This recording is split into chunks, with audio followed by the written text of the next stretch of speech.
Chairperson এবং member secretary হলেন জয়রামন সাহেব। এনারা 1 জুন থেকে কাজ শুরু করবেন। গভর্নমেন্টের পক্ষ থেকে চিফ সেক্রেটারি এবং হোম সেক্রেটারি তাদের সমস্ত logistic support, infrastructural support, man power এবং যে যে ডকুমেন্ট তারা চাইবেন ডিজিপি সহ পুরো সরকার সেই তথ্য তাদেরকে দ্রুততার সঙ্গে দেবে। আমি আশা করব এই কমিটি তার ফাংশনিং শুরু করার 30 দিনের মধ্যেই রেকমেন্ডেশন গুলো দিতে শুরু করবে এবং আমরা সেই ভিত্তিতে পুলিশের পক্ষ থেকে এফআইআর লজ হবে এবং বিএনএস এর অন্তর্গত যে সেকশন আছে সেটা দিয়ে আমরা অ্যাকশনও নেব এবং গভর্নমেন্টের ফান্ড এক্সচেকার থেকে যা দুর্নীতি হয়েছে রিকভারিও করার চেষ্টা করব উইদিন আওয়ার প্রেজেন্ট অ্যাক্টস, মানে বিএনএস এর অন্তর্গত। এছাড়া প্রিভেনশন অফ করাপশন অ্যাক্টে যা আছে এর আওতায় গোটা পশ্চিমবঙ্গের সমস্ত পাবলিকও যেমন অভিযোগ করতে পারবেন, তেমনি বিভিন্ন এজেন্সি যারা কন্ট্রাক্ট নিয়েছিলেন, বিভিন্ন এমএলএ ছাড়া যারা পাবলিক রিপ্রেজেন্টেটিভ আছেন, কাউন্সিলর, পঞ্চায়েত স্তর পঞ্চায়েত চেয়ারম্যান, গ্রাম পঞ্চায়েত প্রধান,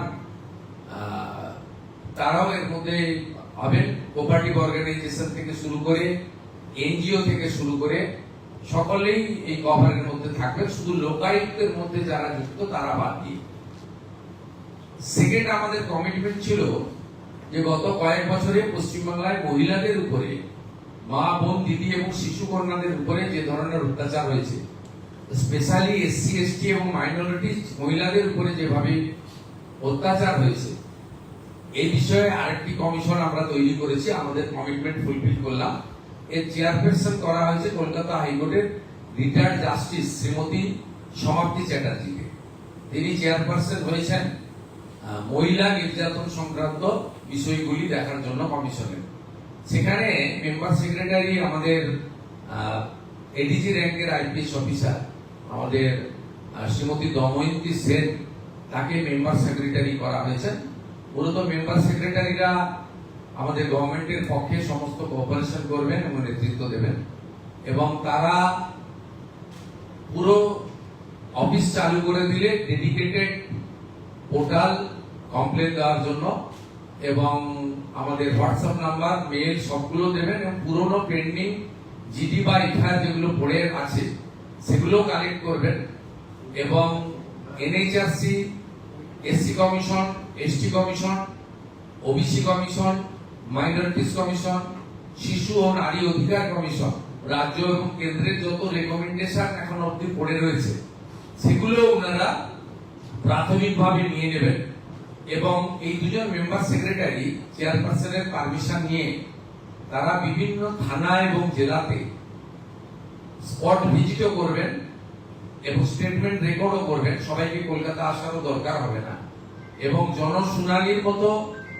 আয়োজনও বিভিন্ন থানা স্তরে তারা করবেন এবং এর পুরো বিষয়টা তারা বিস্তারিত আকারে অফিস পেয়ে গেলে চেয়ারপারসনের সঙ্গে কনসাল্ট করে আপনাদের মাধ্যমে জনগণকে জানিয়ে দেবেন এবং এইটা একেবারে ওয়ার্ল্ড লেভেল, ভিলেজ লেভেল পর্যন্ত মানুষ জানতে পারবেন, তারা তাদের অভিযোগ নথিভুক্ত করবেন।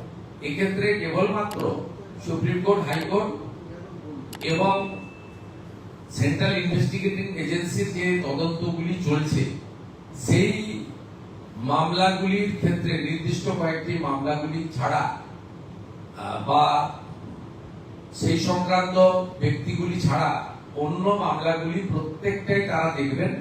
প্রয়োজন হলে ফাইনাল রিপোর্ট দিয়ে দেওয়া, এফআইআর গুলোকে, চার্জশিট গুলোকে নতুন রিওপেন করা, নতুন এফআইআর নেওয়া এবং চার্জশিটের সাপ্লিমেন্টারি চার্জশিট দেওয়া এবং দৃষ্টান্তমূলক শাস্তি কনভিকশনের ব্যবস্থা করা, সেটা মাননীয় দময়ন্তী সেন মহোদয়া, member secretary of this commission, under the guidance এবং under the recommendation of the chairperson retired justice Samapti Chatterjee, তার গাইডেন্সে করবেন।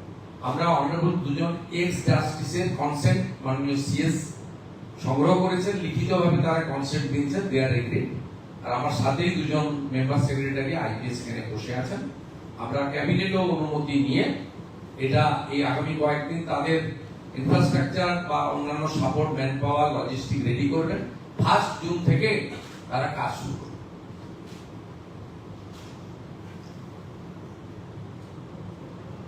आज पश्चिम बंगाल सरकार की कैबिनेट में हमारी जो चुनाव के दौरान जो कमिटमेंट था, honourable central union home minister and cooperation minister respected Amit Shah ji ने डिक्लेयर किया था कि अगर भाजपा सरकार आएगा तो 2 कमीशन होगा, एक इंस्टीट्यूशनल करप्शन के खिलाफ और दूसरा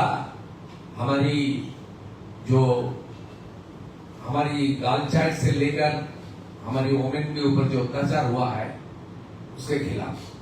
आज कैबिनेट ने मंजूरी दे दिया और 2 रिटायर्ड कलकत्ता हाईकोर्ट के जज भी कंसेंट दे दिया। एक कमीशन का चेयरमैन और जो इंस्टीट्यूशनल करप्शन है उसका चेयरमैन होगा ex justice respected Biswajit Basu, member secretary हमारे एडीजी रैंक के सीनियर आईपीएस ऑफिसर काम का आदमी जयरामन साहब, और दूसरा एट्रोसिटी अगेंस्ट वुमेन उनका chairperson retired justice respected honourable Samapti Chatterjee, और उनका मेंबर सेक्रेटरी हमारे एडीजी रैंक का आईपीएस ऑफिसर, बंगाल में बहुत popular IPS officer Damanjit Singh.